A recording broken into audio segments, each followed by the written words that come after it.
Why is it this MCQ out of the blue ICF has started talking about? Sure, absolutely. So just to share, so let's look at it from a meta perspective and then come down.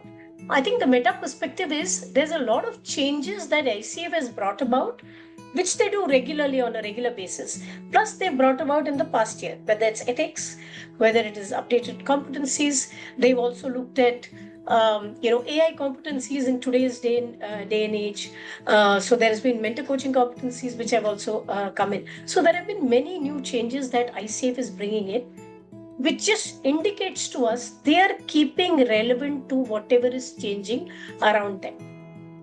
And as a result of that, the Mentor Coach Qualification is a new thing that ICF has introduced, which also helps to standardize and govern the mentor coach space as a mentor coach. How do you show up, and also what does it mean to ensure that learning, development and growth in that happens, in that particular area of mentoring another person happens. Let me just add something which I think is very important.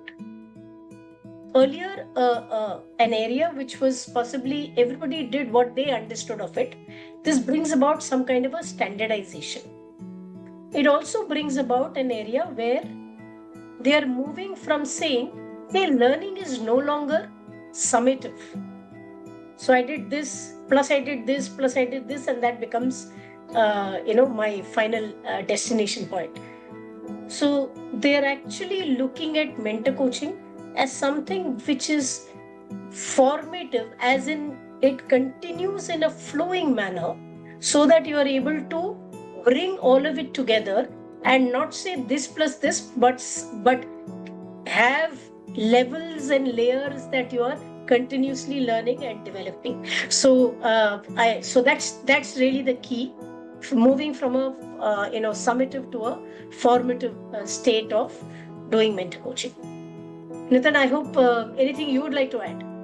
I think I just want to add that with the technology and automation coming in, there's also a threat that AI generated script and audios were used as the final performance evaluation recording kind of stuff, and it is realized. Then I think the thought process that ICF is now coming up with is that instead of being dependent on just one performance evaluation, as you mentioned, how about we do the formative assessment and hence increase the ability of the mentor coaches to give the feedback right up front, which is developmental in nature, and that shows that there is a progress, focused progress that has happened for that individual over a period of time. I think that's where the increased focus on developing qualified mentor coaches.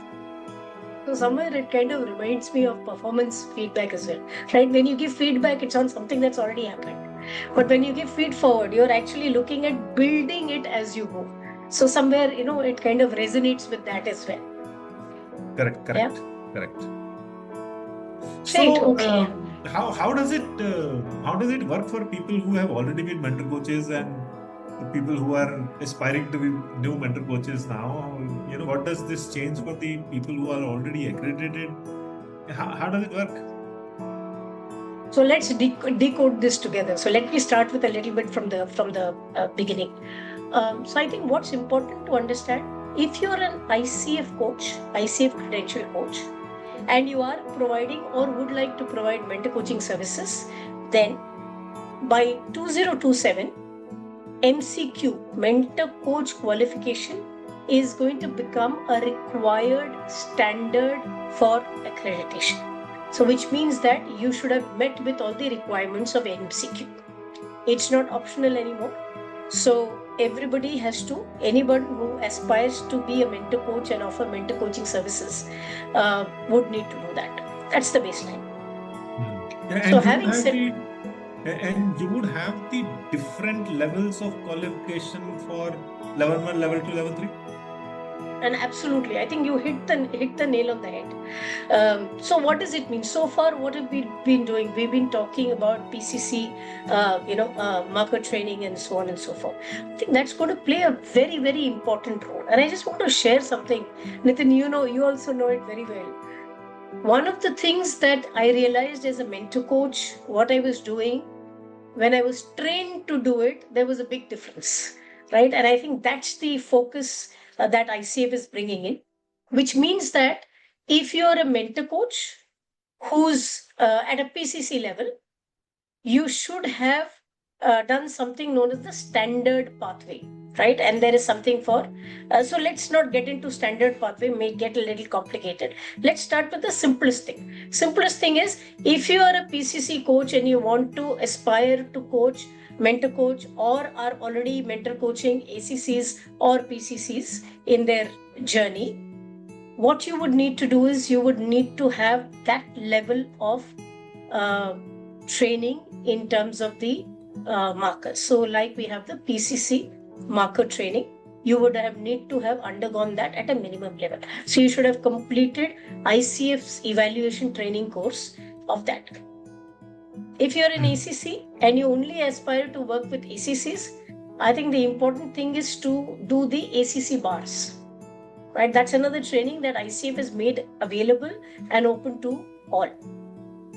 And if you are mentor coaching people at the MCC level, then you would need to have completed the MCC bars training. I think one nuance, and Nitin, you can chime in, the nuance is, if I'm a PCC, but I'm mentor coaching ACCs, what do I need to do? But I think you need to do ACC bars for sure. But I would say it is better to have the PCC markers done, because you would also need to understand the competencies nuances better.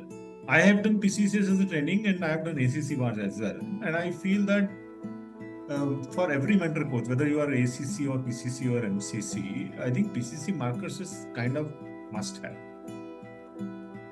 Absolutely. Even if you are an MCC person and you are done the MCC bar, I think PCC markers gives you a very unique view of looking at the competencies.